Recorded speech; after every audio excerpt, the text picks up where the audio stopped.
Yo, yo, yo, it's Mark and Mark's Tarot. That means I'm live.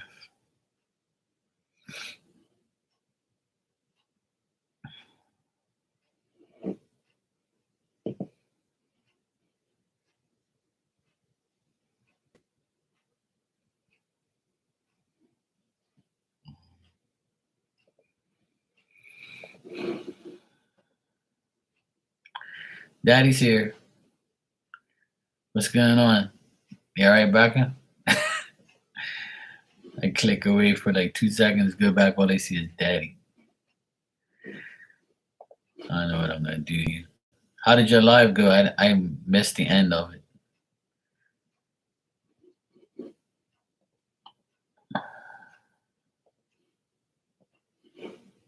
Hey Ninja, how you doing?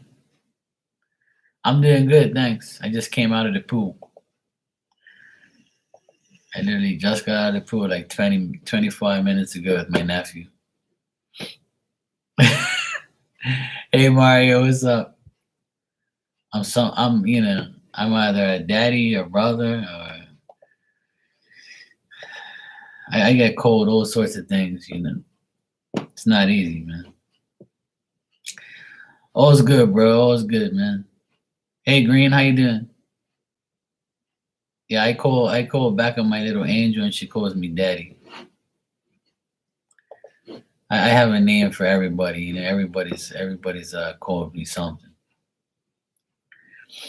Yeah, man, it was crazy. It was a lot of pink skies today.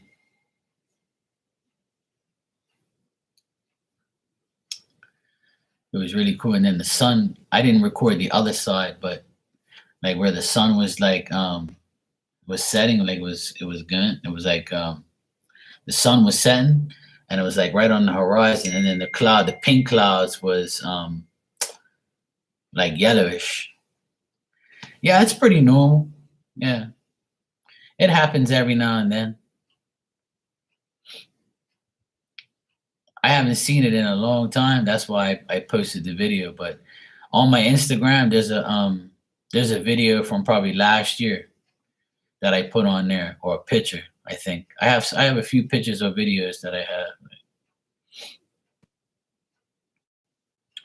have. Green, if you want a love reading, then you have to. It's $5 PayPal. I'm charging $5 a question for PayPal, and if you want a regular love message, I can just give you a love message, one card.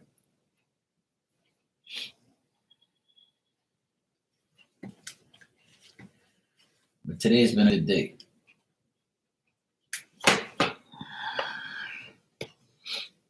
All right.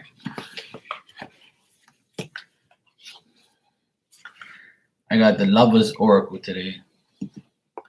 Milwaukee gets gray skies most days. Sunny. Yeah. Here it's majority blue skies. We're in the middle of nowhere and out in the ocean, Bermuda. So we majority, like from now on, it'll be blue skies and sunny, and like it's been all day today. But at night, it's really beautiful. At night, you see the sun setting, and sometimes skies are pink, like today. Other times, it's like cool clouds. There's a few videos on my Instagram that I put up. All right, Green.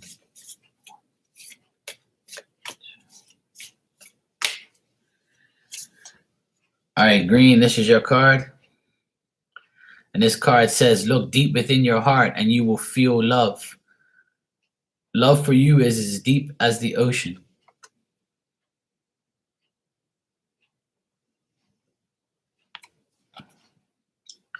In order to find love, you got to look deep within yourself. Love yourself first, and then the rest will be easier. In order to be loved, you got to love yourself. That's the main thing. You're welcome. Becca, you want your luxury cards? You want a love card too, Ninja? Oh, man.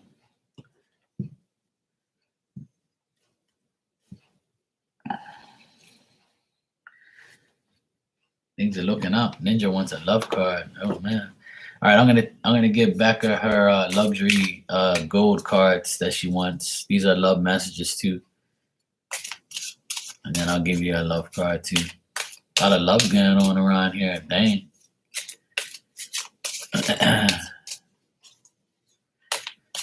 All right, Becca. Let's see what we got for you, man. One, Becca. Two.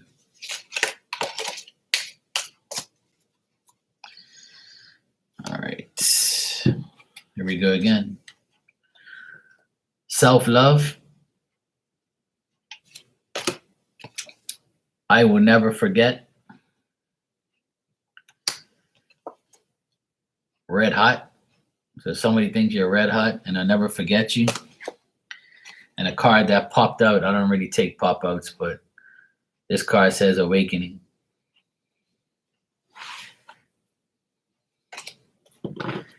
Someone thinks you're red hot and they never forget. Must be that rare coochie.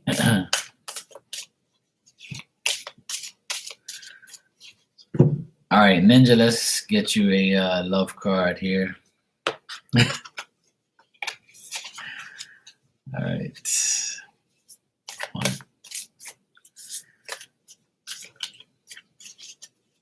Two. Ninja.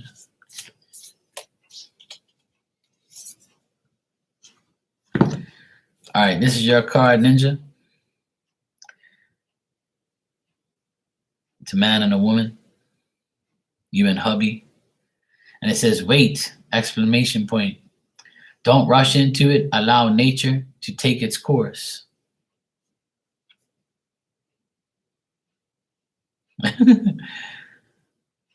Wait, don't rush into it. Allow nature to take its course. There you go, Ninja.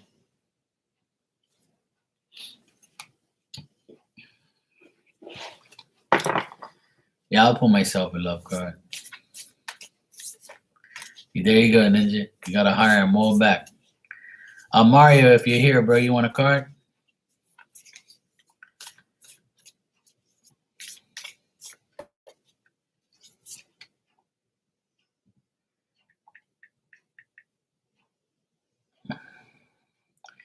You're welcome, Ninja. Let me just see what.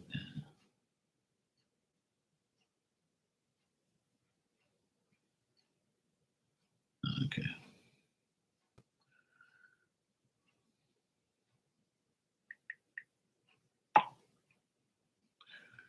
My brother-in-law finally moved out today. That fucking piece of shit. He's gone. Thank God.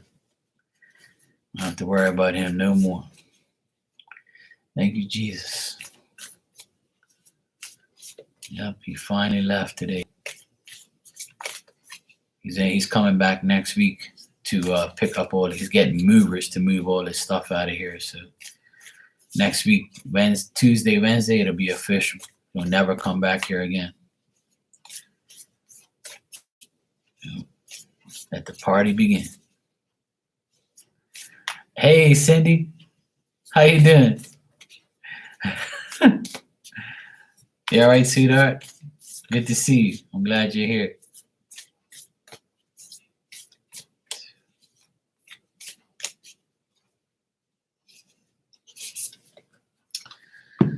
All right, this is my card.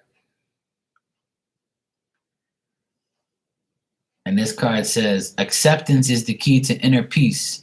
At times, we must accept things as they are. There is no point trying to change there is no point in trying to change that which is beyond our control. Isn't that true? Acceptance is the key to inner peace. At times, we must accept things as they are. There is no point trying to change that which is beyond our control. Ain't that true?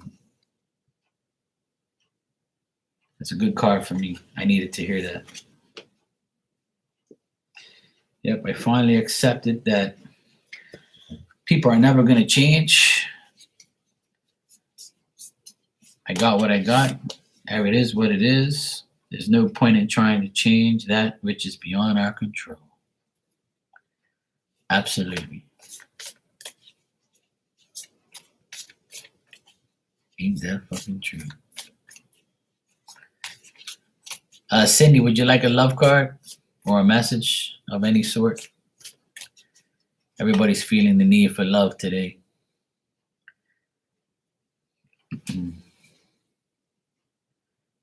Oh, thank you.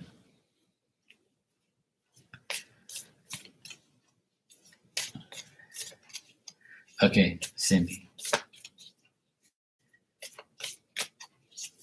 All right, Cindy. 1, 2.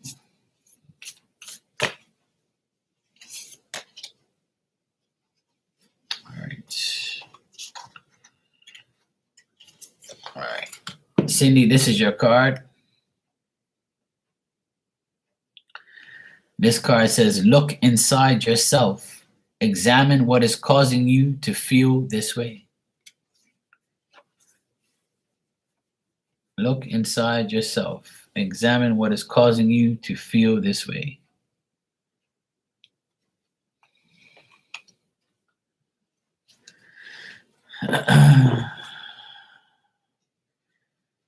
Yeah, Beckham. That's good. I'm glad he's gone. Yep, it is. I'm glad he moved, Beckham, because I know you didn't like him around. See that, Becca? Your stalker left and my stalker left. That stalker left your neighborhood, and now my stalking brother-in-law left. We went next. My nephews and my sister and I, we went next door to where he was. It's all open now, right?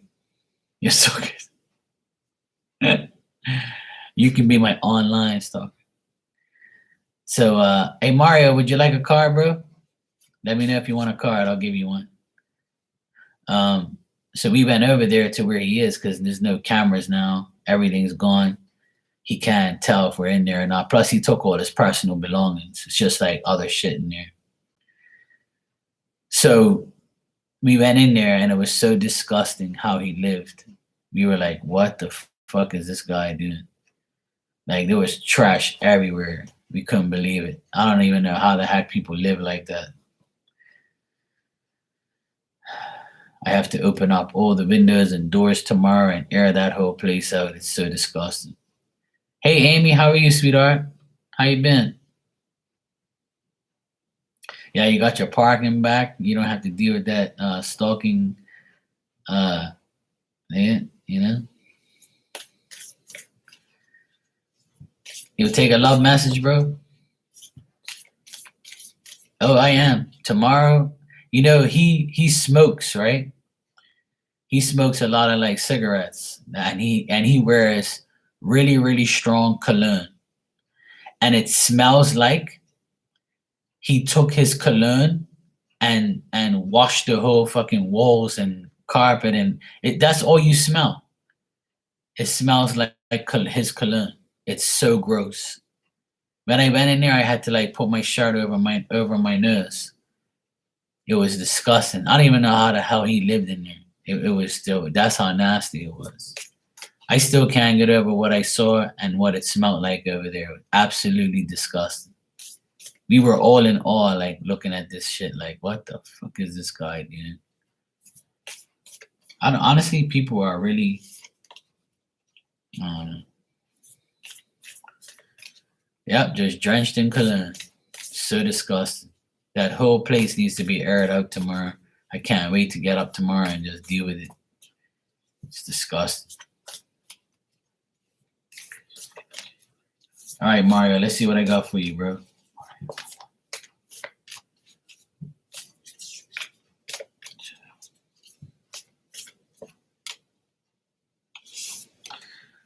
All right, Mario, this is your card. And it says, sacred union. Honor and treasure your relationships, for it is truly sacred. Sacred union. Honor and Treasure your relationship, for it is truly sacred. There you go.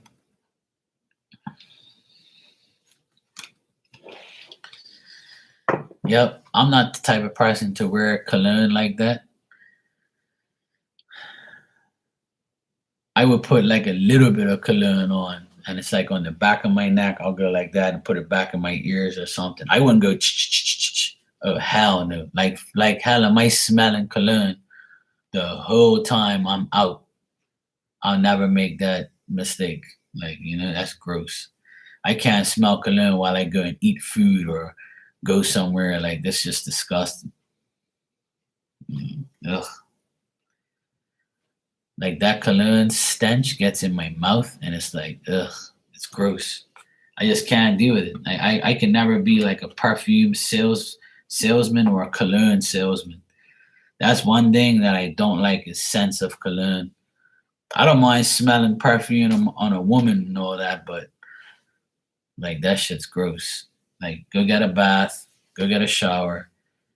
The soap you put in your hair and all over your body and your underarm deodorant should be more than enough. Oh, sure, Amy.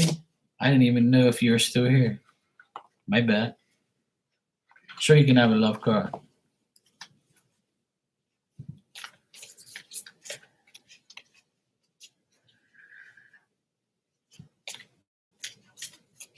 No love for you? Yeah, well, join the club. Hey, bro, the best thing is self-love. And that sacred union within yourself is the greatest thing. And that card also means like the sacred union you have with spirit. That can mean anything, It can mean the sacred union you have for your children, your mom, your dad, sisters, brothers, whatever. It's a sacred union for relationships. So that's cool. And it could be the sacred union we have with ourselves. Even though there's a picture of a man and a woman. But that's just saying when you do get that woman, you be grabbing that ass,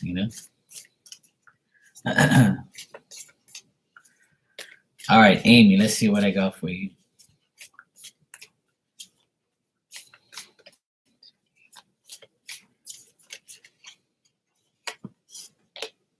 All right. Amy, you got some love chakra looking things on here. Tree. And it says, life is a series of consistent shifting cycles. When we resist change, we resist the natural flow of life and create unnecessary stress. Go with the flow, you will be surprised where it leads.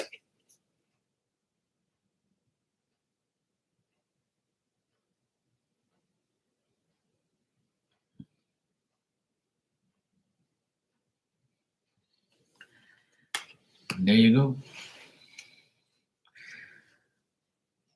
Mario, you didn't see the one I gave you? I don't know if your chat's I don't know if your chat was behind or you missed it. Oh, mommy? All right, no problem. Oh, you got it? Okay. Okay, cool.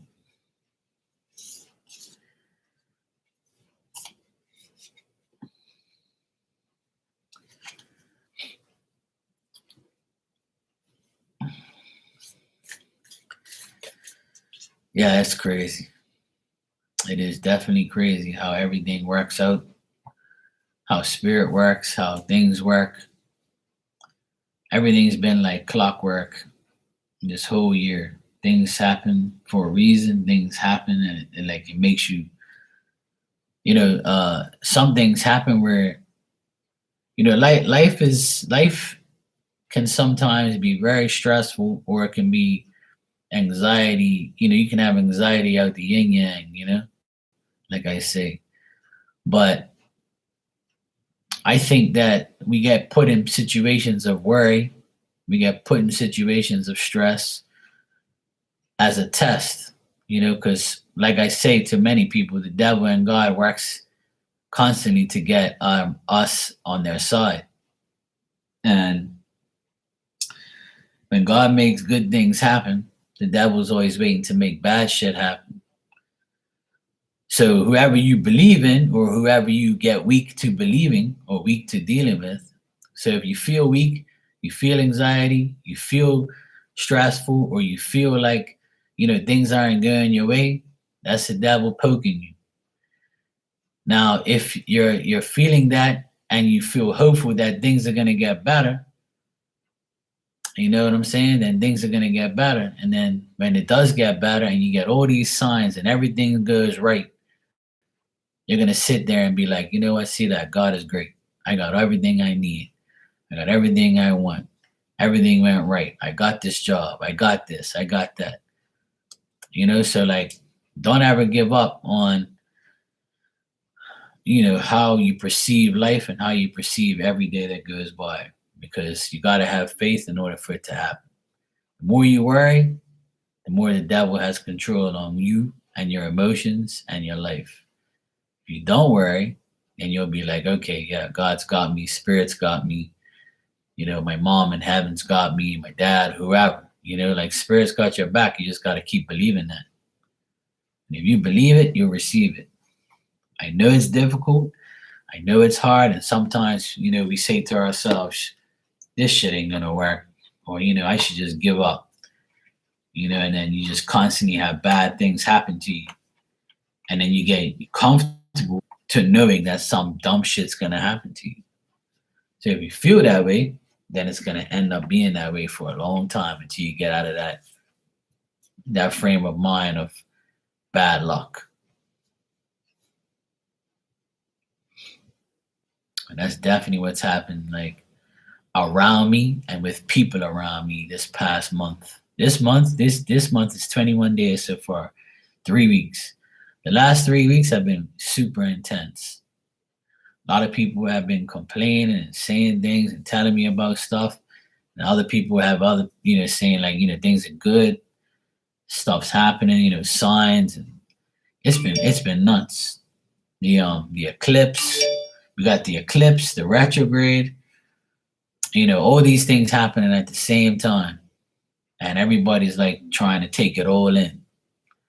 So take my advice and just take it one day at a time, because it don't make sense like worrying too much. Just like do what you have to do for yourself and try to stay strong for the people around you. If everybody around you is suffering or worrying, don't try and convince them not to worry. Just don't worry with them. Because if you worry with them, then it makes it worse for them. So just say, hey, look, you're going to be all right. Everything's cool, We'll figure it out, or we're going to make it happen.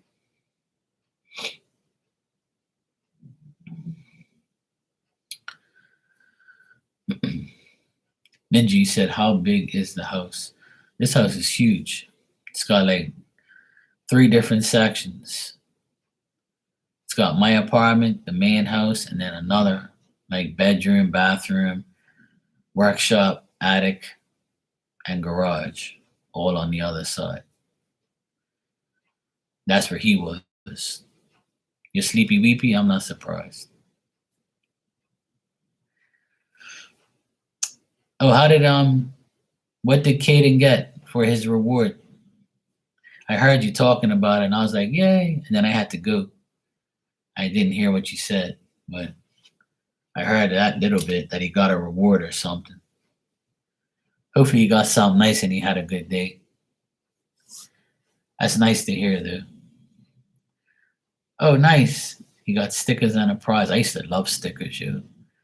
I used to put stickers all over my notebooks and my folders and all that. I used to be in love with stickers. For being good at school, that's good. Back, I'm happy for him. I'm glad. See, that's mom. That's mom in heaven taking over. See, I told you your mom's around him a lot. She's trying to help him. After all, it's her grandson, Yeah, I'm telling you, that's what it is. Because I see her around him all the time. And then when I saw you post him up on the slide, that video you put up, I really looked at him. Like when I saw that video, it kind of like made me kind of emotional a bit because I can look at that kid and see.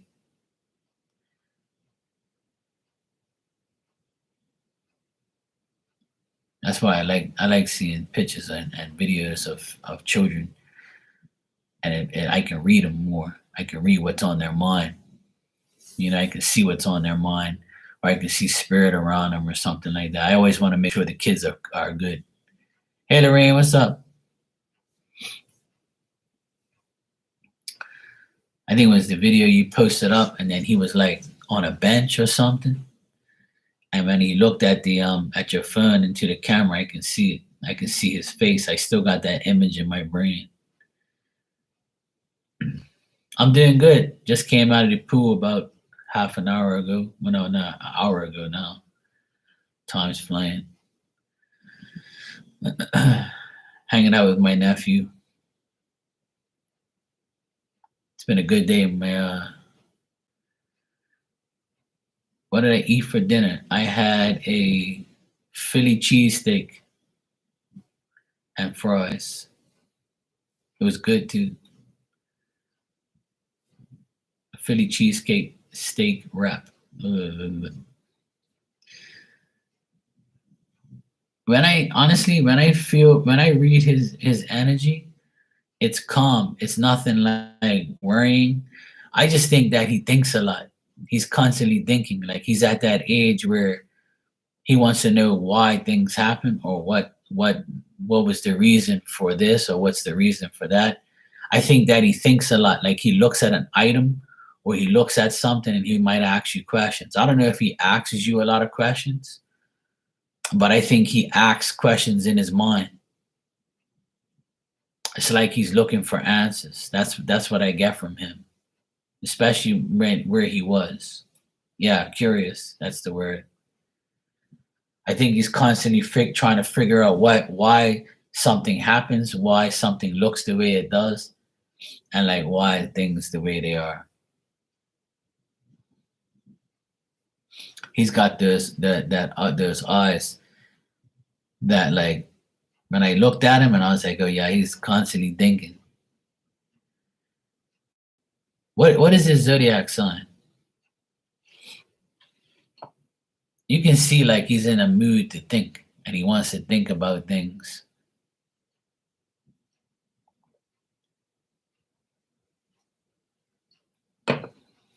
He's a Sagittarius, yeah.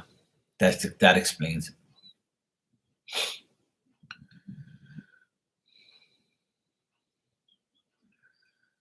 Sagittarius are curious.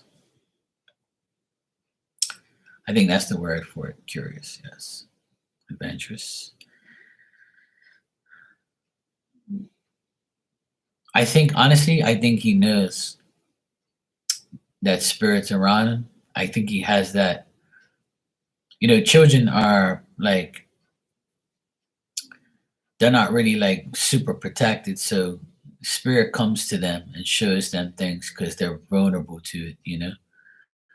So I think that he sees your mom and he sees other people like. Yeah, and I think the reason for that, obviously, you said he has autism or something like that. But he's gonna grow out of that. Trust me, he's gonna grow out of that. He's not gonna be like that for a long time.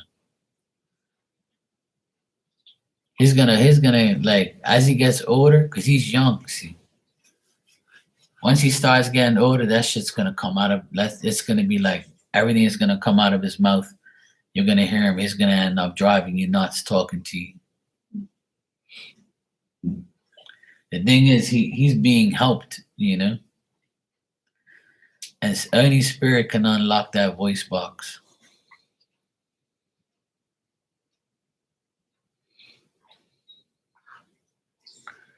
Yeah, it's gonna get better.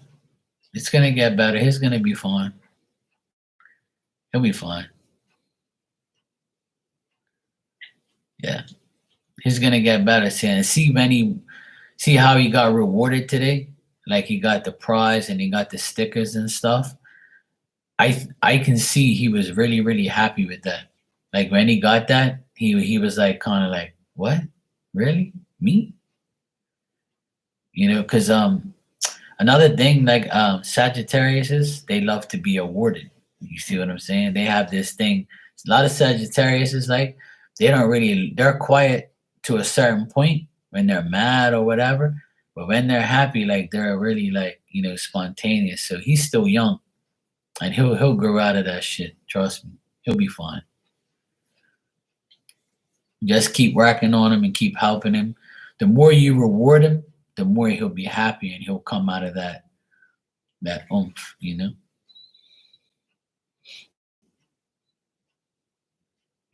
Yeah, see? He wants to be praised. And the more you praise him, the more you'll get him excited to talk. Because you know how everybody gets when people get praised or they have something good happen to them, they talk, right? They shout, they scream, they're like, yeah, we want, you know, we did this, and oh my God, yay. But it also could overwhelm him at the same time.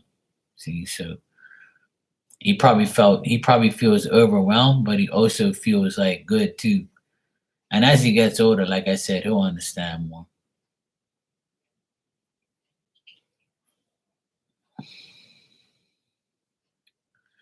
Honestly, like I that day when I saw him, I saw like your mom and his and your brother there with him.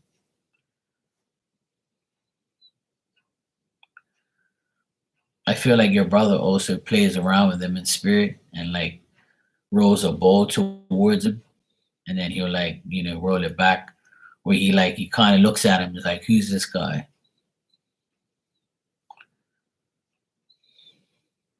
He'll get used to all of that. He'll get used to seeing spirit and things like that, because spirit always wants to take care of the kids.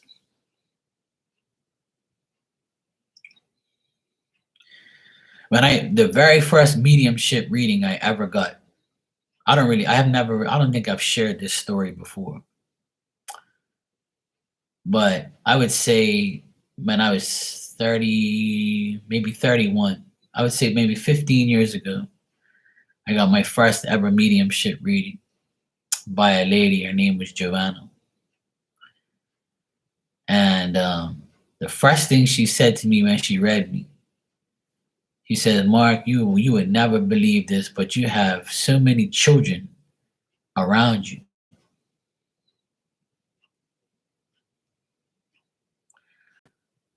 Oh, really? Joanna's her name? That's crazy. Um, this lady, her name was Joanna, and she's a very good friend of mine, but I haven't seen her in about 2 years. Since COVID, I haven't seen her like that much. So anyway, I got a reading from this lady. She's about maybe 10 years older than me. She's an excellent reader. She's a really good medium, and she's a very good friend of mine. She was an Aquarius too. We had a special bond, and she taught me like mediumship stuff. She told me that I can do it. And she was kind of skeptical at first because she saw a lot of children around me. So she was like, so she was like, uh, you know, I don't know if you had children in your life. I'm like, no. I said, I don't have children. I said, at that time, I only had like maybe two nephews at the time. And she says, there's a lot of children in spirit around you. They're not yours, but they just love being around you because they know that you're always playing around and playful. And they know that these kids are like orphans and they're around you. And I was like, why would they be around me though? And if they're, you know, she goes, because they're orphans in spirit and they're like around you. And I didn't believe her. Like, I was just like, yeah, whatever. And you know, I was like trying to get into the believing it all and all that stuff. I just thought it was weird. And then she told me, "Yo, look, there's a man here. He's got a hat, like one of those Kangol hats, and he's got farmer's boots on. He's very tall. He's skinny, you know, and he's a farmer, and he does this and that." And I'm like, "Oh yeah, that's my uncle." And at that time, he had died like 5 years ago. Well, he died 20 years ago, but at the time that I got read, he had already been, you know, passed away for a couple years. So I was like, how the fuck this woman know this? Like, I was like, then I started to believe in mediumship a little bit more because she made me a believer because there's not that many good mediums out there. There's a lot of bullshitters that will tell you things you want to hear or just say shit. Oh, do you have a grandma spirit? Oh, you do? Oh, yeah. She says that you're amazing and oh my God, but they won't describe the person, right? So that's when you know it's bullshit. So this woman, when she described my uncle and stuff, and it was him. And then he says, him and you love kids even though you guys don't have them. And I'm like, how the fuck she know my uncle didn't have kids? So I started to like believe this woman and she made me a believer. She was the reason why I opened up to mediumship 15 years ago. She was the reason. I wish she could see me now, but I haven't seen her forever. But she's an excellent reader. She blew my fucking mind many a times. And she told me that I have tons of kids around me. And she says that, in time you'll do what I do. And I'm like, I don't know about that. I don't want no mediumship stuff around. I don't want no spirits around me. And then like about 2 years later, she convinced me. She was like, Mark, look, try to read me. And I'm like, all right. So I read for her and I made her cry. And she was like, I can't believe you just read for me like that. That's fucking crazy. She goes, nobody knows my life. So for you to read me, because her grandma was very close to her, raised her. So I described her grandma to a T. And she goes, see, told you, Mark, you can do it. So she kind of convinced me, but it gave me like the chills. I felt weird. I didn't know if she was telling me the truth to get me to do it.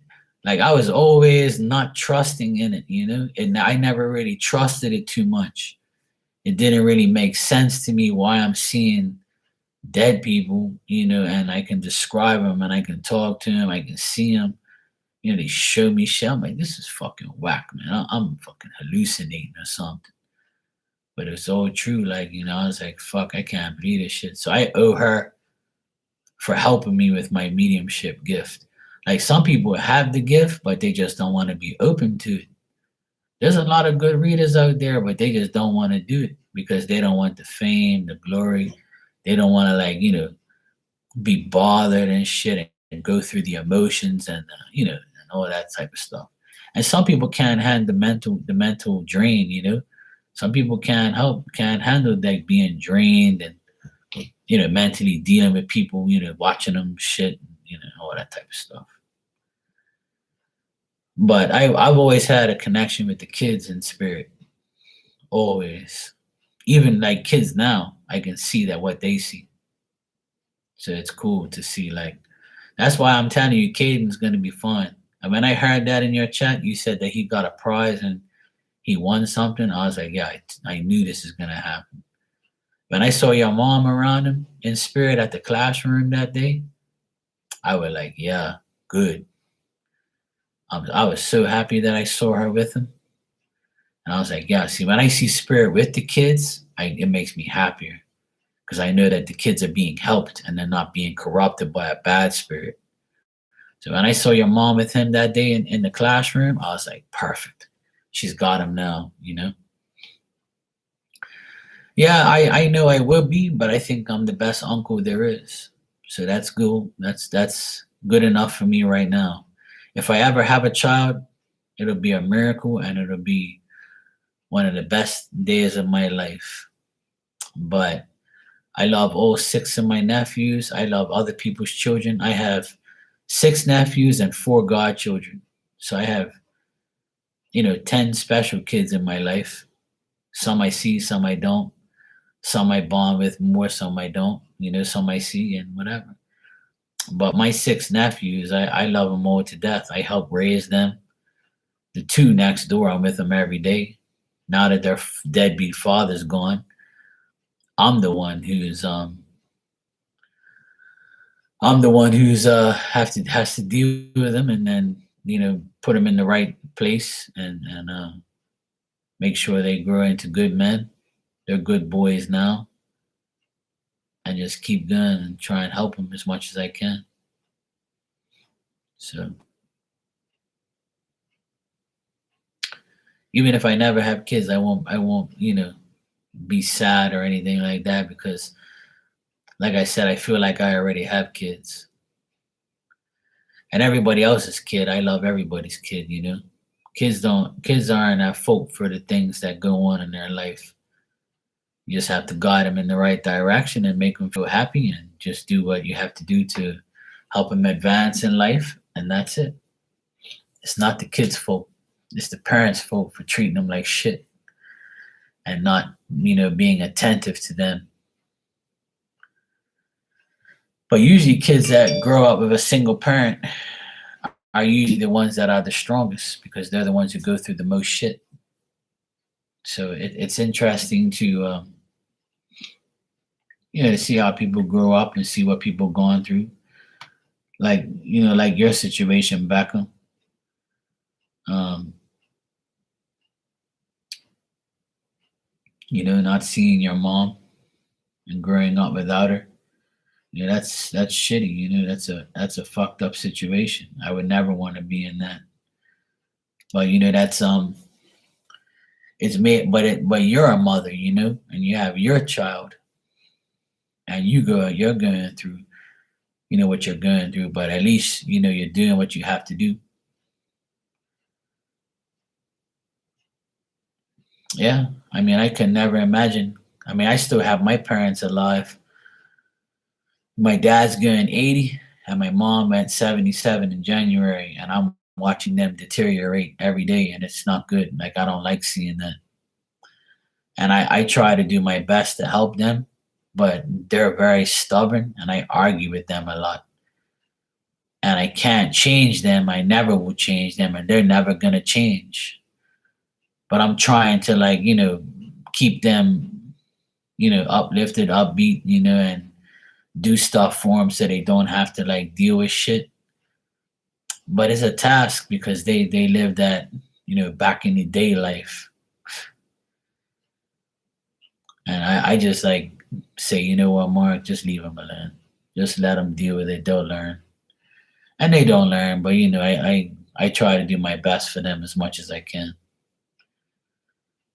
But they're very difficult to deal with. But at least I have them. At least I have my mom and dad still alive, and I pray for them every day. I don't want nothing bad to happen to them. But they are a pain in the ass. But I rather them be a pain in the ass than not have them at all. So I know a lot of people. I know a lot of people that have like, excuse me. I know a lot of people who grew up without a mom, without a dad. I know a lot of people that grew up as an orphan. People that never saw their parents, their grandparents. Things like that. There's tons of people out there that go through that. Nowadays you don't even know of anybody that's with their whole family that has their mom, their dad, their siblings, everybody's together, everybody speaks. It's very rare. A whole family talks to them, talks to everybody. It's very, very rare. Yeah, Ninja, a lot of people tell me, hey, Mark, because I complain about my dad. He's a fucking pain in the ass, man. He's the world's most stubborn man I've ever seen in my life. I love him to death, but he's a pain in the ass, obviously, people are. And, but I obviously I don't want him, when he goes, I'll miss him, obviously, even though he's a pain in the ass. And I'm enjoying his stories that he tells, even though some of them are repeated. Um, yeah, exactly. Yeah. And when we lose somebody's physical presence, the spiritual presence is still there, but a lot of people wait till the person's gone in order to like acknowledge that fact, which is stupid. They should be dealing with the people now. Let bygones be bygones and get over shit and just be cool, and then that's it. But some people have too much hatred.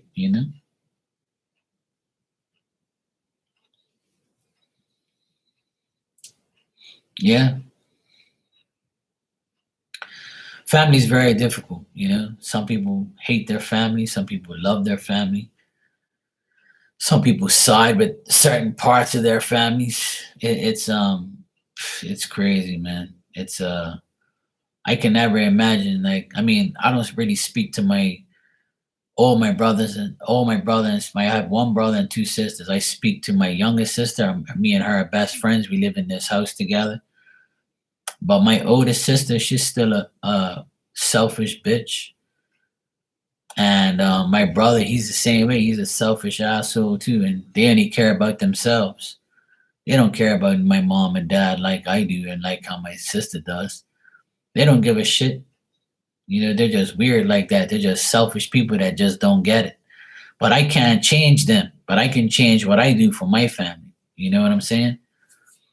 And I always look at it like, you know, my mom and dad gave me a hard time. When I went on my own, when I was 30 years old, and I walked into that door in my mom and dad's house, and I said, "Hey, look, I just quit my job. I'm going on my own." What are you doing? You're crazy. And now I'm successful, been successful, and been on my own for 16 years, and I'm the one who does everything for them. I fix their house, I do everything there, and I do it for free. And they've seen me and heard about my success, and they don't say nothing. They're just happy for me. But my mom usually says things, but not my dad. It's like they got proved wrong, you know. It's like they probably feel bad too because they never encouraged me or like supported me. They're the type of people they're just like, you know, if you succeed, they'll keep quiet, and if you fail, they'll be like, "I told you so." They're weird like that.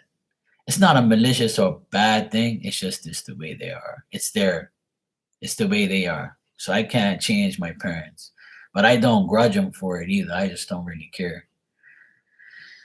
Yeah, exactly. Back it looks different for everyone. Lorraine, you said I had a dream about my mom and she was saying out loud about herself. She felt hurt.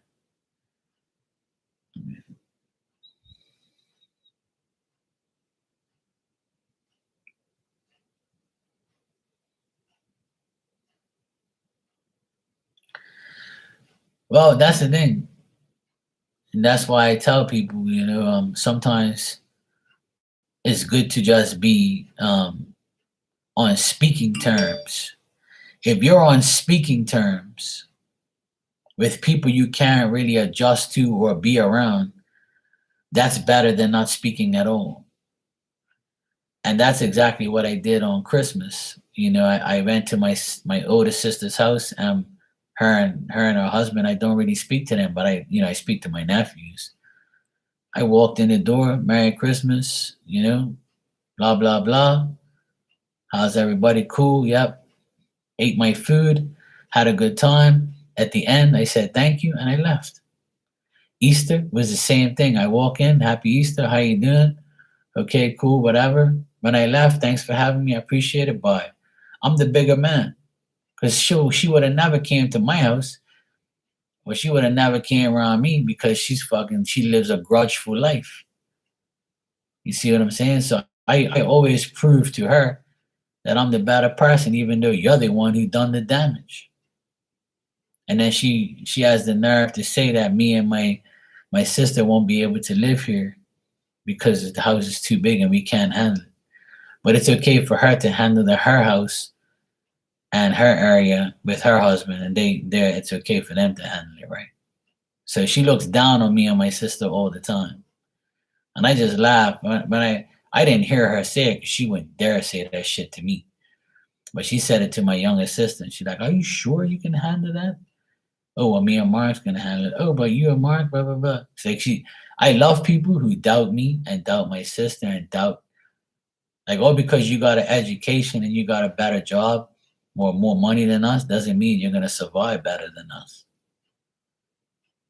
You know, people are always. That's why I can't be 100% around my older sister, because she says the stupidest shit, and she's one of the most negative people and most selfish people I know. So I ignore her ignorance. That's why I'll never be like really close to her, because I can't be close to a person who looks down on me all the time.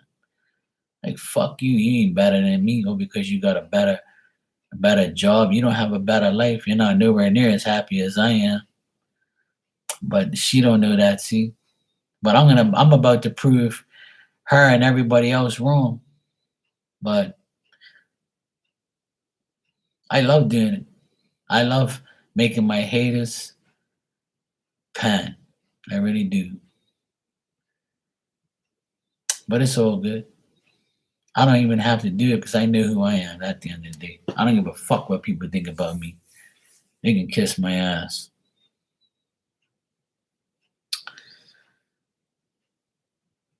Yeah, exactly, Becca. I understand, that's what I'm saying.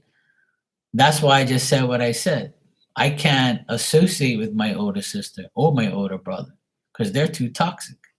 They have negative energy written all over them.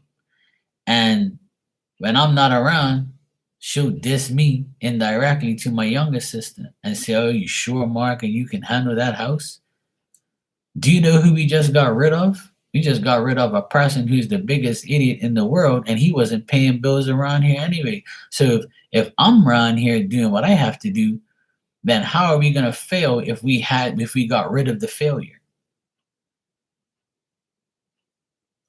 I just don't get people and their stupid minds and what they like. I'm the type of person I want to encourage everybody that comes in here. I'm never gonna say, "Oh, you can't do that." If somebody came in here and said, "I want to be a medium like you, Mark, I want to do this type of work," sure, I'll help you. You want to learn how to do readings and you want to learn, yeah, sure, I'll help you. It's cool. I'll give you advice. I'm not going to say, "No, you can't do it." No way. You're not a psychic. Are you crazy? How do you know you have a gift? You're not like me. I'm never talking like that, ever, ever. That's the stupidest thing you can do because you're looking down. You're already showing that person you're looking down on them, and that's not right. Who the fuck gives you the right to judge a person you don't even know? And if you help that person, what makes you think that if you don't help that person, how is that going to make you a better person? When you help the person, you actually feel good about yourself, and that person feels good about the help, and then it gets encouraged to be somebody that they've always wanted to be. They just needed that one person to give them that oomph, that nudge. And people don't understand that's all it takes is that one person to tell you something. That's why I don't understand people. They're so fucking negative, man. Me speaking to my crackhead dad would be a disaster. Well, you know what, Becca? I didn't speak to my idiotic, selfish older sister for 5 years. I spoke to her at Christmas time for like the first time in 5 years. And it's only because she didn't invite me to the house. She told my sister to invite me, and her husband invited me. But they never called me. They don't have the balls to call me. But see, her oldest son is going 21. And you know what he told my sister? He won't tell me either because he knows, like, he told my youngest sister, he said, "Tell Uncle Mark that he's more than welcome to come around here. Don't worry about my mom. My mom's fucking in another planet. Just tell him he's more than welcome." When I got there, he invited me inside. He gave me a drink. He told me sit down on the couch and watch the game. My other nephew, his brother, the younger one, he came up to me, "Uncle Mark, what's up? Cool, Merry Christmas, blah, blah, blah." Same thing Easter time. "Hey, Uncle Mark, what's up, bro? Let's go play volleyball. Let's go play football." Talk shit the whole time. They never even talk about their parents because they know how stupid their parents are for disrespecting me, and trying to ruin our friendship and our relationship with me and my nephews. Then now that I told my younger sister and my mom and my dad, when those boys get older, they're gonna tell their parents, "Fuck you, I'm speaking to my Uncle Mark. I don't give a fuck what you say." And that's exactly what the oldest one told my sister. He told his mom and dad, "Look, I don't give a fuck if you don't like Uncle Mark or not. We do. And we're gonna speak to him whether you like it or not. Too bad." And that's why exactly why the peace has been made, because their sons told them how stupid they are, holding grudges and being stupid for your own dumbness. You're the one who attacked me. So and how am I the bad guy? Because I told you about yourself. That's why I posted what I posted on my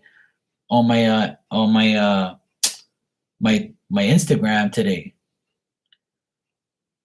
A person who lies to a person who lies to a person who lies to a good person pisses them off. And then when you tell a narcissist the truth, they get pissed off. And that's the truth. And that's exactly how I feel in this world every day. People try and talk shit about me. I'm an honest person. And then when I tell you the truth because you're a narcissistic freak, you get pissed off. That's your problem. Now you know the truth. Okay, Ninja, take care. You too. Thanks. No problem.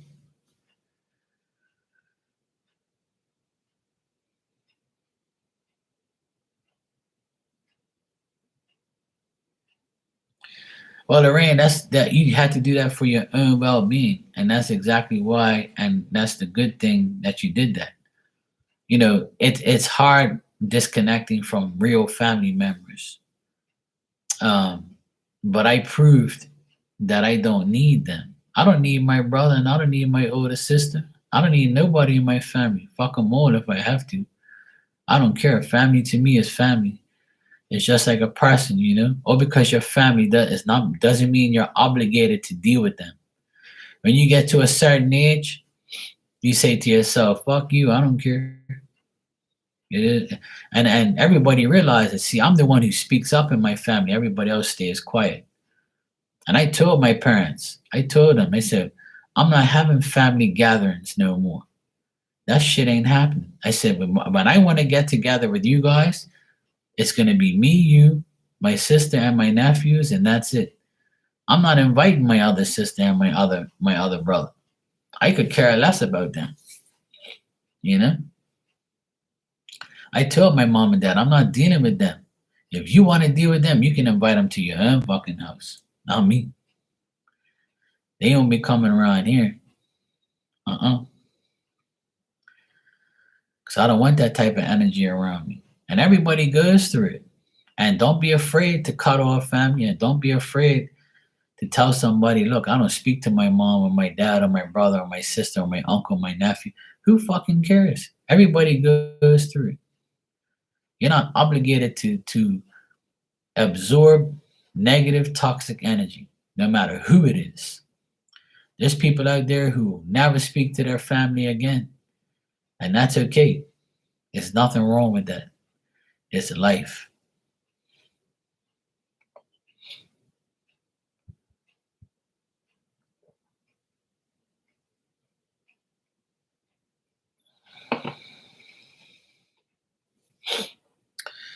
Well, I've watched my two youngest nephews completely cut off their father, and I don't blame them. And every day they see what a piece of shit he is. And the only reason why they're actually in a good state of mind is because they got good friends.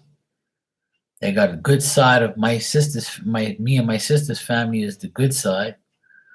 They have me. I'm their idol. I'm their mentor. I'm their everything. I don't want to be their replacement daddy. I'm their uncle. And that's what matters. And there's a lot of people who don't need replacement moms, dads, uncles, grandmas, and shit. Fuck that. There's no replacements. Whoever's your dad is going to be your dad no matter what. And I'm just going to be the best uncle I can possibly be. And that's what I am. And that's what I'm going to be. And they know that. I have their back 100%. And I'm lucky to have them because theirs are like my children.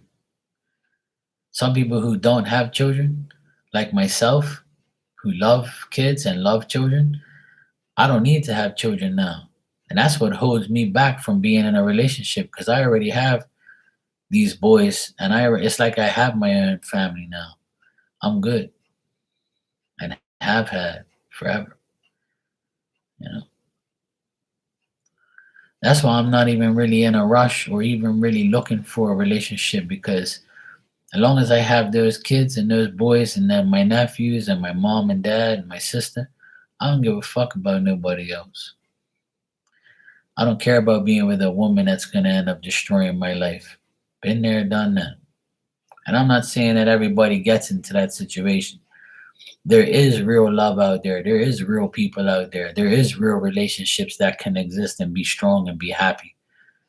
But it's a task. It's a 24/7 job. And some people don't want to stay in that job forever. And that's what people fail to realize is a love relationship is for it can be for the rest of your life. And it's like having a full-time job every day, all day. Because that's what a relationship is.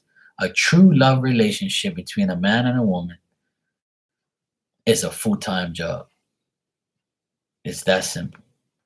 And sometimes when one of them gets fed up, they say, I don't want this job anymore of dealing with this woman. I don't want this job anymore dealing with this man. I don't want to be in this fucking relationship no more. And they leave. And then you get a divorce and then they start all over where they don't do anything at all. They just be by themselves. Some have kids, some don't. Some end nasty, some end peaceful.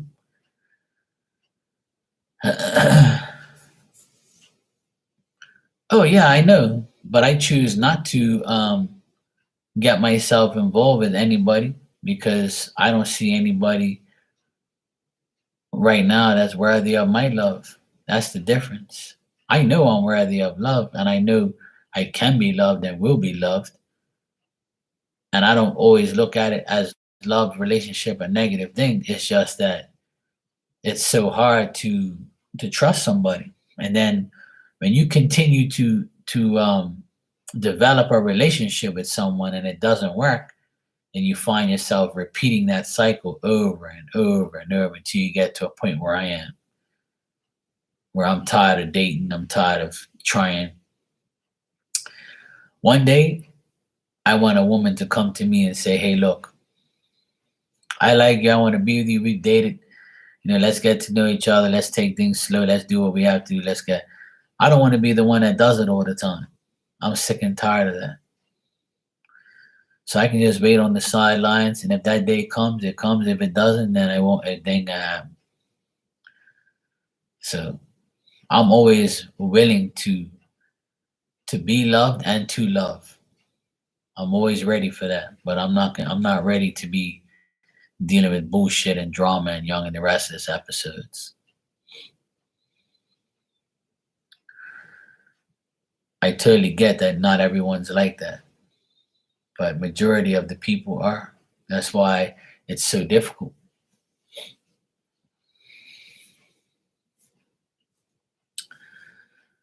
Love relationships are the most difficult things to deal with in the world because you have to make a decision to be with somebody for the rest of your life or for a little while or for a short period of time. Having somebody live with you every single day for many years is a task. You got to deal with their bullshit, their emotions, their mood swings, their family, your kids, your jobs. It's a full-time job dealing with your person. Some people can't handle that. Some people can't handle it. I can handle it. But I'm not going to deal with no bullshit. I tell you that right now. As soon as I get my first red flag, it's going to stay on that pole, waving and flying high. And I'm going to wait until that. If I take that flag down after a couple months and say, okay, nothing else is bad's happened, I can take it down. But once that flag comes back up again for the second time, that's the last time it stays there. And I'm telling you right now, that's exactly who I am. And that's exactly why I'm not crazy. And that's exactly why I'm not lonely and I'm not, mentally stressed or desperate, because I realize that that's how it works. And it's not only in love, that's for everything. Friendships, clients, family, doesn't matter. When that red flag goes up for the second time, that's your second chance. Goodbye. Good riddance. And I don't want to see you ever again. Have a nice life. Wish you the best. Goodbye. It's that simple for me. I have no problem doing that. No problem at all. I've seen many people come into my life and leave. And those who have left are none of my company, and I don't give a shit about nobody. And today, my brother in law left this house for the last time. He's probably going to come back next week to get the movers to come here and take his shit. And after he's gone for good, next week, Tuesday, Wednesday, when he's gone, that's the last person that I have to deal with. That's the last narcissistic person in my life.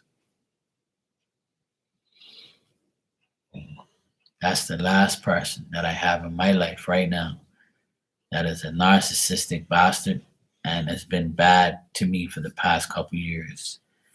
And now that he's gone, there's no one else coming back in no more. You know that song, No New Friends? I don't want no new friends. I don't want no new nothing. All I want is work, peace, happiness, and love, and everybody in my family to be happy. Everybody who comes in there, I want to be happy as well, and have faith that everything's gonna work out.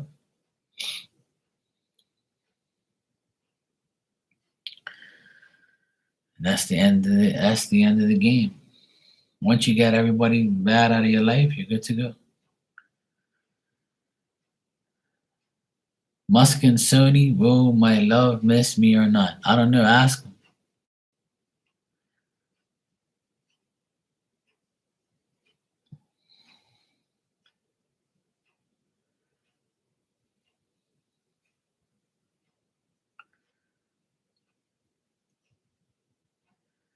I answer questions for $5 PayPal, and I just give regular messages if you want it. The only free thing I give here is a regular card.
Hey Nick, what's up, bro? How you been, man? Yes, I see that. Thank you.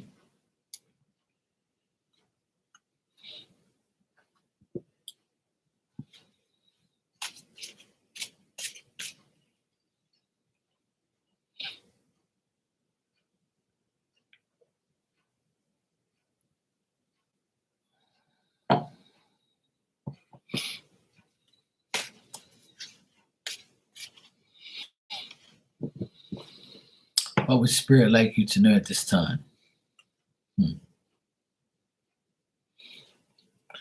Let's check, bro.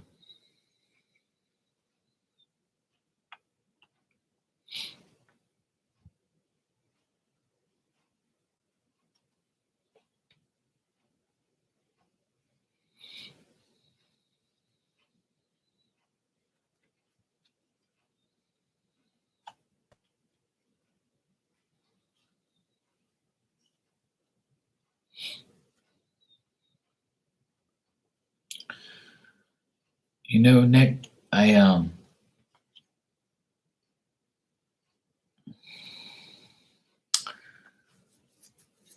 know if you knew. I don't know if your grandfather is still alive or one of your grandfathers is passed. I feel like I see a grandfather of yours. It's an old. I'll tell you what the person looks like.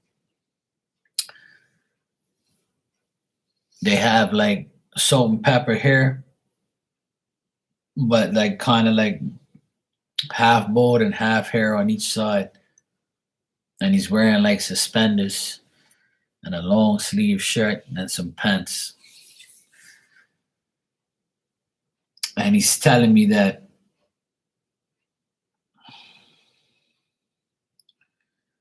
you don't have to look for acceptance of others.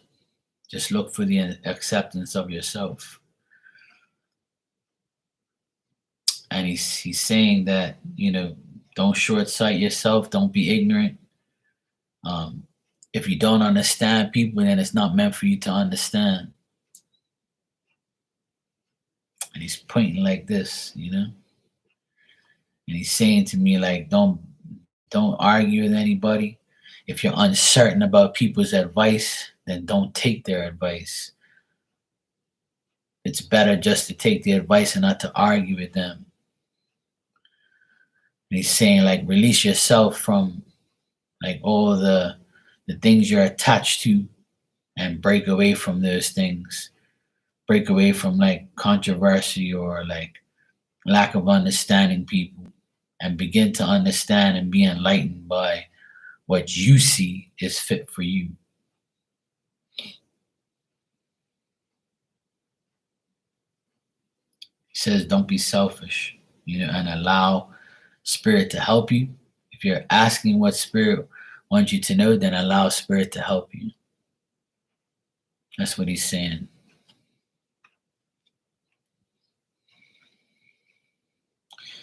He seems like he was a hard-working guy. Like he maybe worked with like he maybe a carpenter, or it could be like some type of maintenance person, or he dealt with like, or he lived where a place where there's a lot of trees and shit.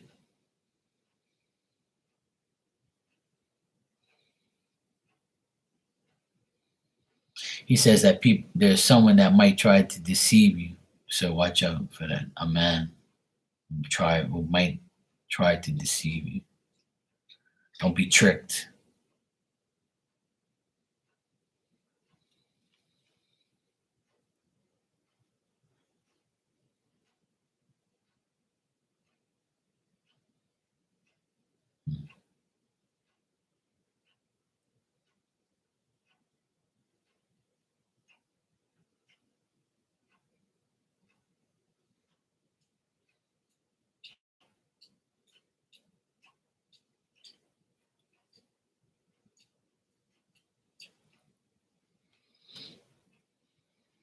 It's interesting.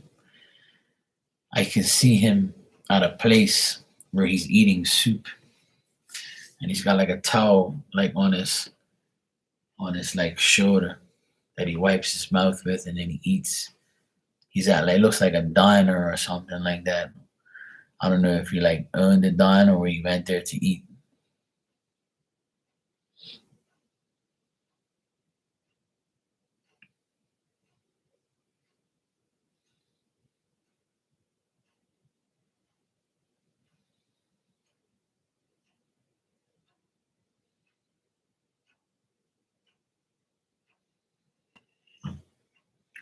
But he knows you.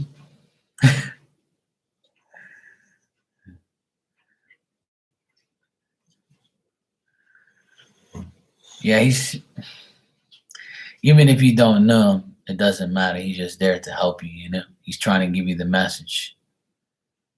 Um,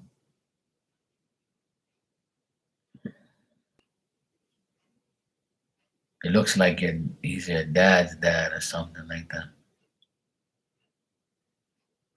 I never saw my grandfathers either. I didn't know any of them. They died. One died before I was born, and one died after I was shortly born. So I never got to meet them. I saw both my grandmas, but not my grandfathers. So, but I know they help in spirit tons of times.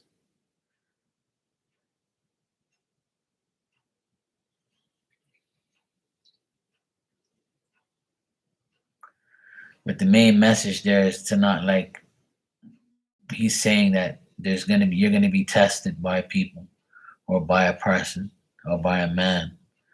And he's saying like the person's gonna try and, deceive you, trick you, annoy you. So like just be aware of that. He's saying just be careful with the man around you.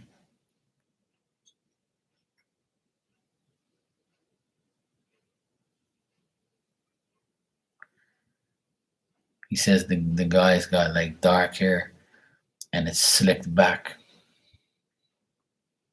where his hair is all like thick and like maybe full of mousse or gel or something. I know it's not you because you dyed your hair blonde. He says the person that you gotta watch out for has dark hair and it's slick. It's slick looking.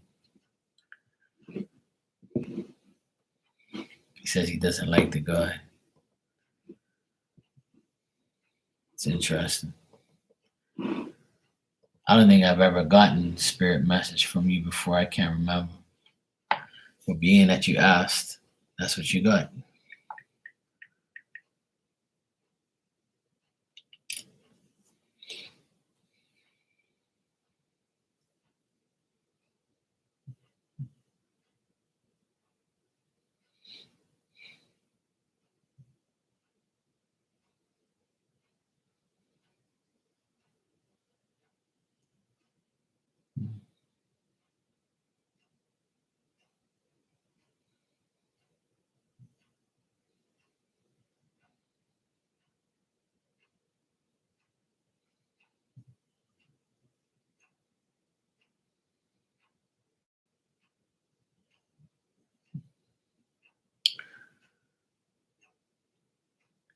Do you drive a red car, or does somebody that you know close to you drive a red car?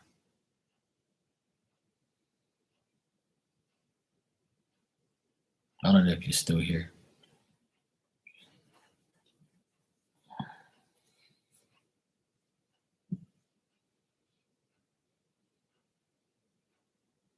Okay.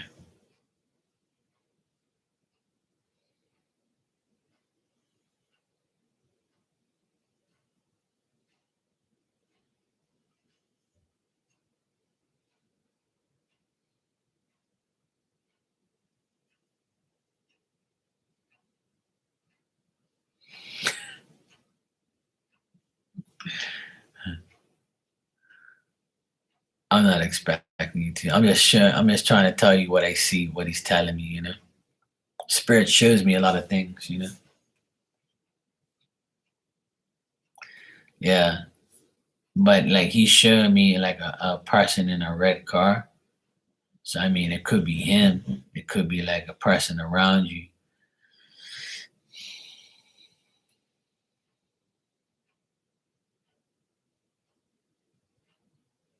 Yeah.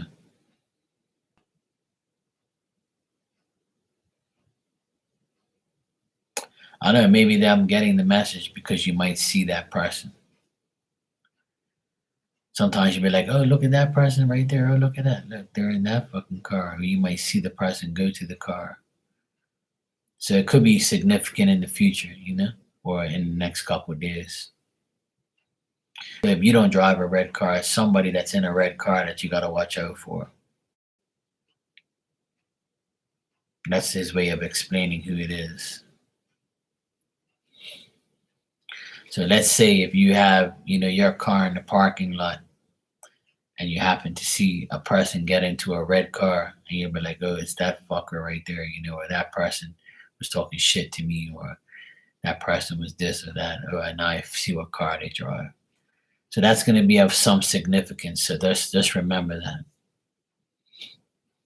So if it isn't you, usually if it isn't you, it's the person that they're warning you about or talking about.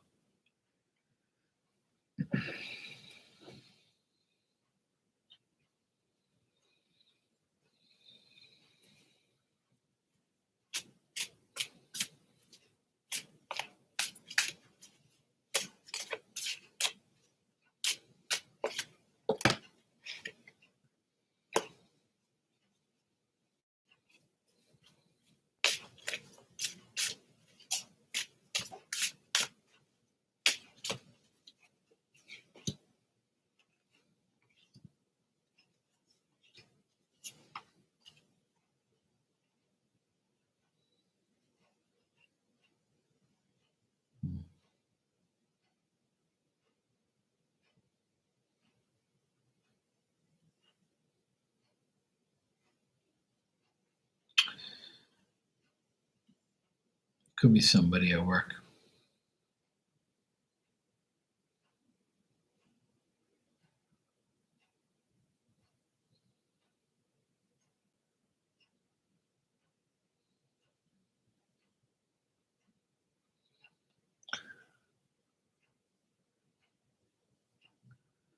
Do you have a sister, Nick? Or you just have brothers?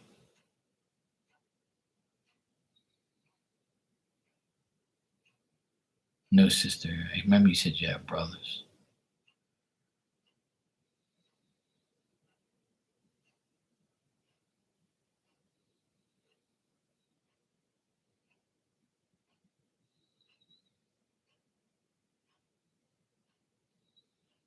Hmm. So this another thing I got here is something to do with a woman. Could be like your mom.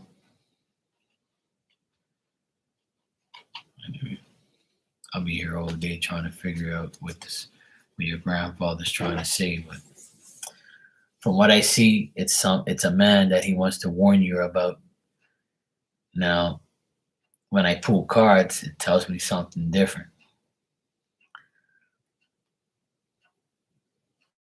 It's telling me like there's a woman that could be your sister, which you don't have. So it could be like your mom, like the person that's with your mom, or like or there's your mom.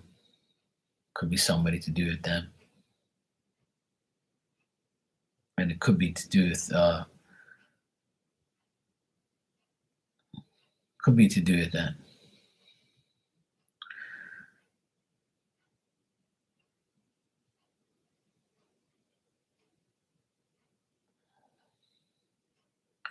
Someone from another department that you can think of, sure, yeah.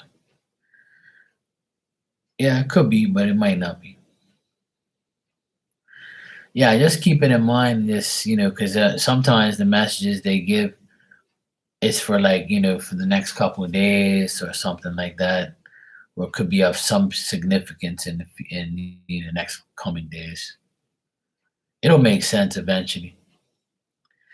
Hey, Jesse Woo, what's going on? How you been?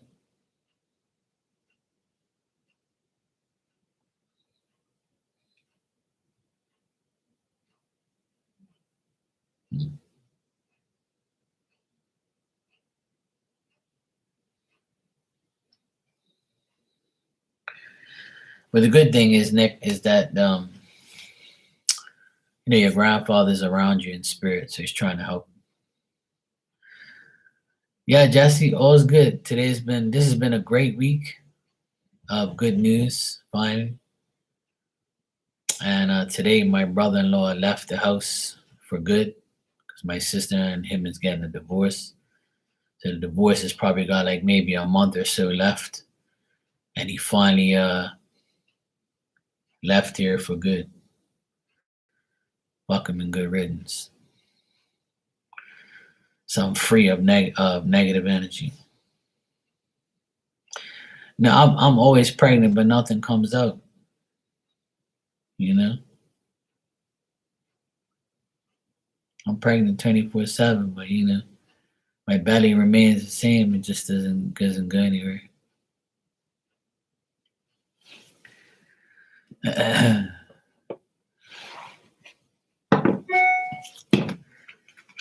All right, Nick, you said what good things are coming your way. All right, let's check. I try to be when you come in here, I start to get wild. I thought you was coming in here telling me you were pregnant.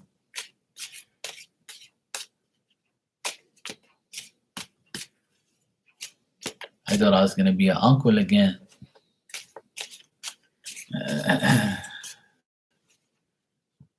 Yeah, see, that's what I'm saying.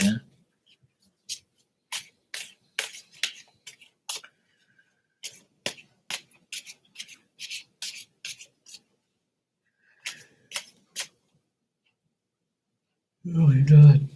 Don't do that, Mark. Not yet.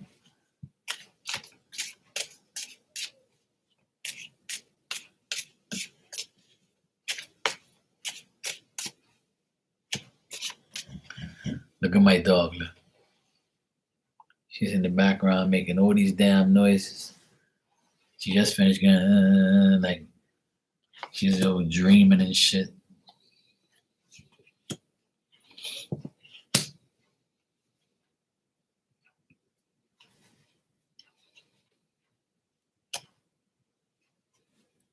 All right.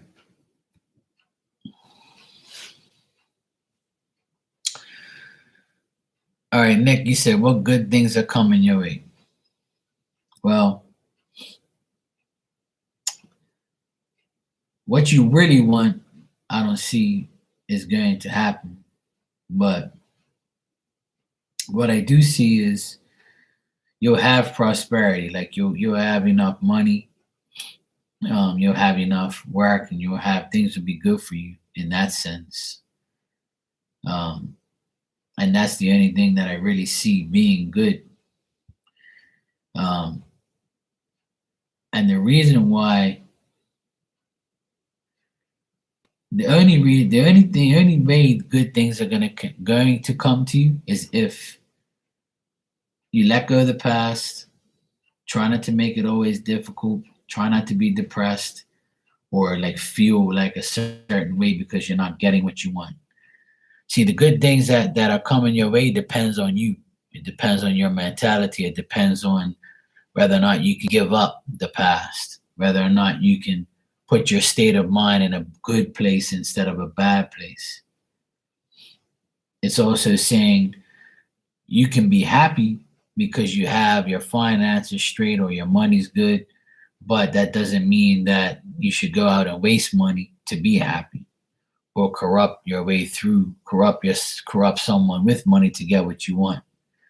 So it's saying that's the good things that you have will probably be working money and just trying to eliminate past issues, past friends, past people, and past difficulties. So they're saying that the only way you can be happy and the good things that come in your way is if you yourself learn to give up those things and try to put yourself in a better state of mind. Because if not, it won't be good. It's like prosperity without happiness. If you're disappointed with like people or yourself and not getting what you really want, then that's why good things aren't going to come your way because you're blocking your own happiness by dwelling too much on, I wouldn't say the negative things, but dwelling too much on the past.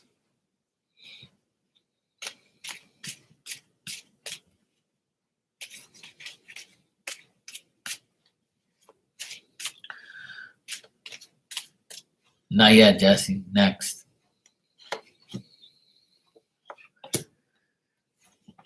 Yeah, see, it keeps telling me that the only way good things are gonna come into your life is if you don't like excessively pressure yourself over and over.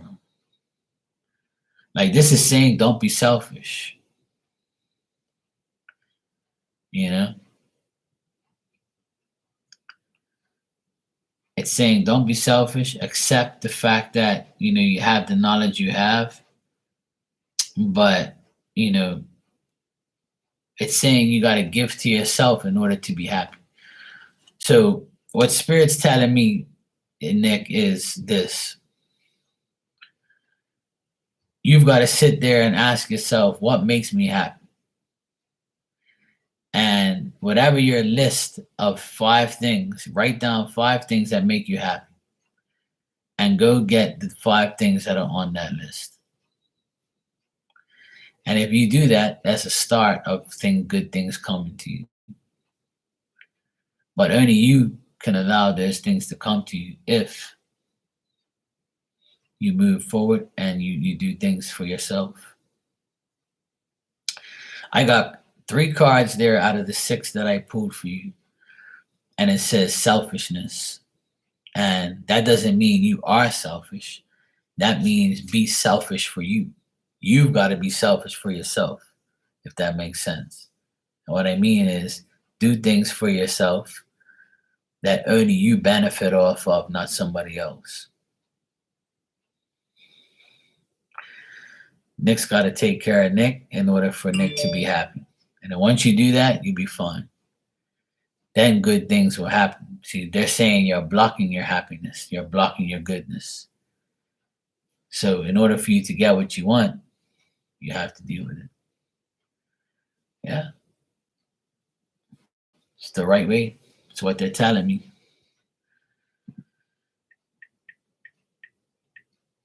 It's hard. I know it's hard, and I know people think that it's the end of the world and they can't get what they want, or they just have this, they have that. Some people have money and they're not happy, and some people are happy and don't have money.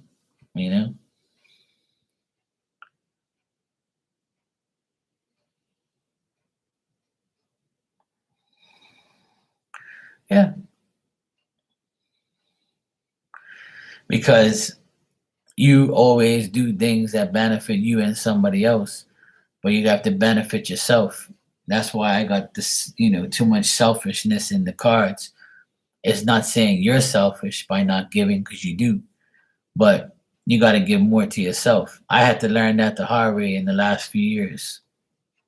Since I've been on here for the past 4 years, the past 2 years, I've been overwhelmed by how much people actually care about me more than I actually cared about myself. And then I learned from everybody on here, that, I gotta do things for me and stop doing everything for everybody else. I mean, you can still help people, you can still do what you want to do, but you have to take care of yourself first and everyone else after. What have I learned from Jesse? I learned how to be sarcastic with you. You taught me how to be super sarcastic. And I also learned from you that drumstick ice cream can be actually a meal if you eat enough of them. And chicken nuggets, are no longer a factor. Just eat drumstick ice cream cones.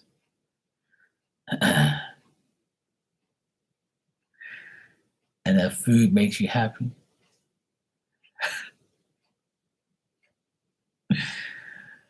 Oh man. I saw two woo-woos on the wall on Tuesday. Yeah, today's Friday, right? Yeah. Tuesday, me and my nephew went outside, right? And we were by the pool, and he goes, "Hey, Uncle Mark, look, there's two woo-woos on the wall." I was like, "Oh, look at that." I thought about you. I said, "Oh, that's me and Jesse Wooey." I should have took a picture and sent it to you. By the time I took a picture of it, they were gone.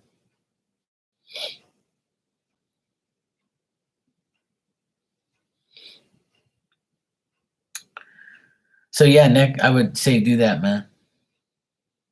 Nah, I can't do that. I can't put those poor things in a cage. Birds are meant to fly. I don't like caging up no animals. That's nasty. I don't like that. Poor things.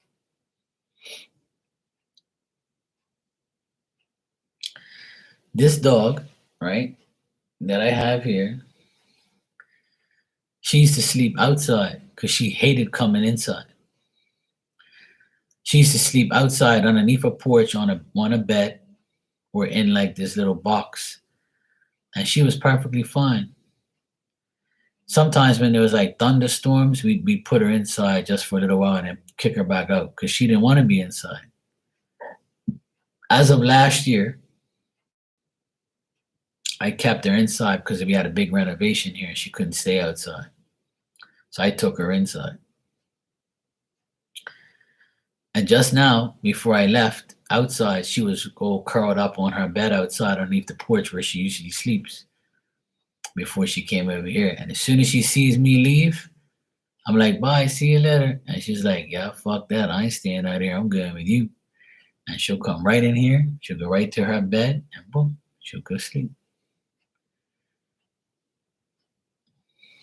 Plus, I got ever since the pool's been built, I kind of like fear her going in the pool and drowning, and you know, I can't have that. So, because there's a lot of cats around here, and then when she sees like a cat come by, like yesterday, she saw a cat. I mean, not yesterday. Yeah, actually, it is yesterday because it's midnight here. This morning, she saw. She would. I bring her over to the other side where she goes and pees and stuff. So I opened the gate. She comes into the gate. She saw the cat and she started running. And she realizes the poo was in the way, and she's like, "Arr!" You should have saw it. It was like what you see on cartoons. She was running, running, running. She was looking at the cat. She's like, "Oh shit, the poo's here." So she hit her brake. She put her paws in front of her, like, shh. And she slid on the tile. Fuck, I died laughing. It was first thing in the morning. I was like, "Yes, stupid. That's the poo there. Don't you gotta go around it. Don't go through it to get to the damn cat." So I was like, "See, this is what I fear. Her at night, seeing a cat, getting up, forgetting the poo's there, and then going in the water, and then something bad happened to her." So ever since then, I've been keeping her inside at night. She's outside all day, pretty much. But at nighttime, I can't have her out there because there's damn cats who make her go nuts. And then sometimes we have like those toads, and she'll see a toad, and then she'll be barking at it all night, wake everybody up. She does, but she's scared. Like, you know what I mean? We put her in the pool. One time she fell in the pool, and then thank God I was right there. And she tried to get up, but it was on the deep end because she was panicking. But she was there going, going, going, and then she tried to like lift herself up, but she couldn't do it. So then I was like, the second time she went in the pool, we put her in there, and then she figured it out. She went right to the steps. We put her like in the deep end, and we let her go, and then she went right to the steps. So she was cool. But it's just that, sometimes, she can like hurt herself or slide in there or, swallow water or choke. You never know. I'd rather have her inside than her be outside and then, something bad happen to her and I'll regret it. But she does know how to swim, but she hates the water. She doesn't even like getting a bath. When I have the hose outside and I like spray her down and I wash her, she's like this. She's like, "No water." She hates it. She hates getting a bath. She's like, "No, man, I don't want to get a bath." Even when we're in the pool, she doesn't come in there. We're like, "Come on, let's go, let's go." She's like, "Nope." No, we have warm water. I go inside. I get warm water. I put it in a bucket and I put it on top of her. And she even hates that. It doesn't matter if it's cold or hot, Jesse. She just hates water. I had a pit bull, and he loved the water. He used to go in the ocean, swim around like he's crazy, come outside, give him a little shake. He was cool. He loved getting baths. He thoroughly enjoyed it. But this dumb dog, she don't want to see no water. She can't stand it. But you know what's funny is when it rains, she'll go in the rain and like get wet and she'll be fine. Okay, I'll call you dumb now. She is dumb. She don't even know what the hell she wants anymore.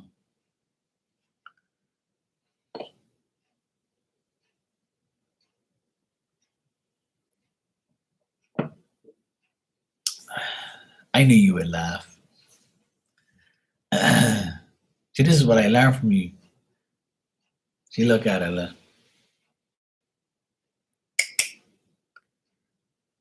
You ready to go sleepies? Must be nice to be you. Hmm?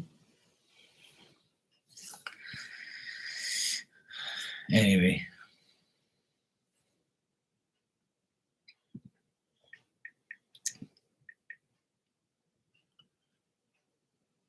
She's staying inside for now.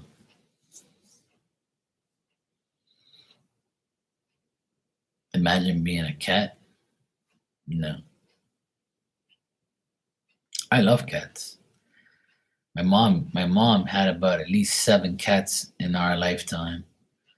And every time one of the cats died, it was the end of the world. Oh my God.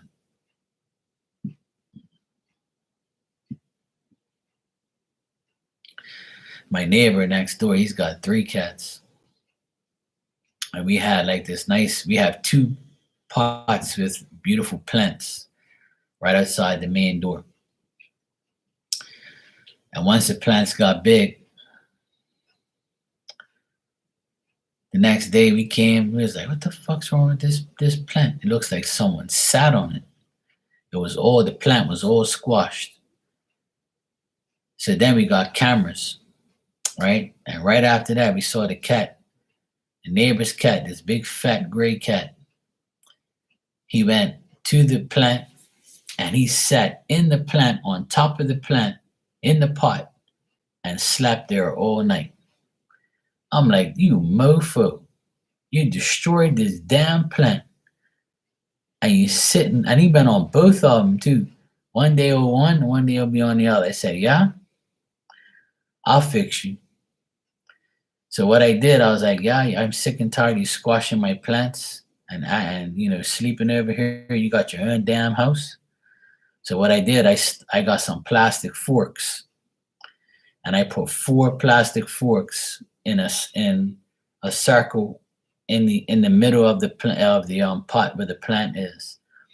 So when he came there and he tried to sit down, he got pricked and he went around. You see you later. He never sat in there ever again.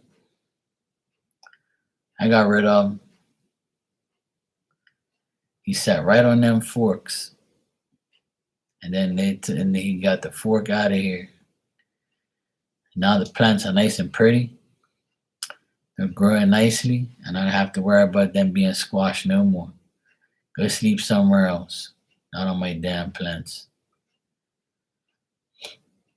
I'll never forget, my mom came and she goes, why you got plastic forks in this pot sticking up? I'm like, because the stupid cat went and sat on this damn plant and squashing the plant all up. What? You serious? I'm like, yeah. She goes, never heard of a cat that sleeps on top of a plant in a pot. I said, well, it gotta be a dumb cat or a cat that don't have no damn bed. And I know who the cat belongs to my neighbor. Like, what? Put the damn cat inside or put a bed outside for him.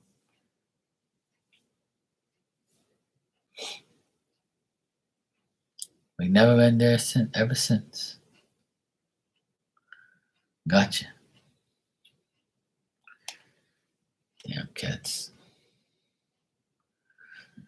I love animals. I try not to do anything bad to them, but sometimes they deserve a little treatment for acting stupid. And then my car had bird shit all over it today. I was so mad. Has that big been in here? I would say probably a week ago. He came in and said hi.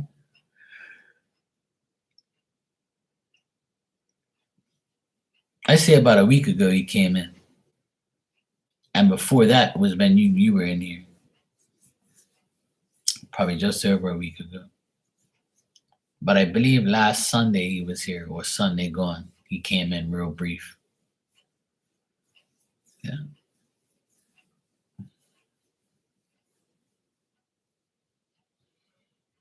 Well, hopefully he did. That'd be nice. I wish him the best. I hope he did.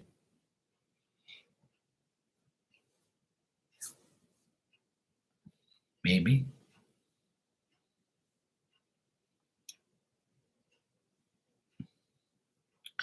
He's a Capricorn, so Pluto is out of Capricorn and in Aquarius now. So, maybe his bad luck's gonna, end and he'll get some good luck. And he'll meet somebody and live happily ever after. And I can go to his wedding and dance and eat cake. That'd be great. And then right after that, you're gonna get married. And I can go to your wedding and eat cake and dance. Then after that, maybe I'll get married and then you come eat cake over my wedding.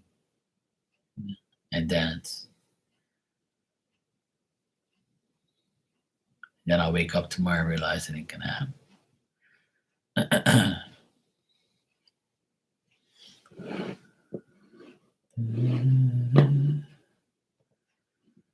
All right, let me see what I was gonna do.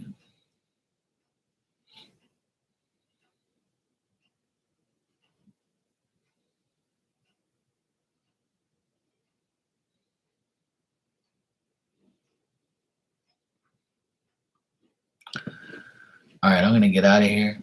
I've been on here for like almost 2 hours. It's almost 1 o'clock in the morning. I'm gonna go get some sleep. I've had a long day, fun day, good day. Hopefully this weekend is just as good.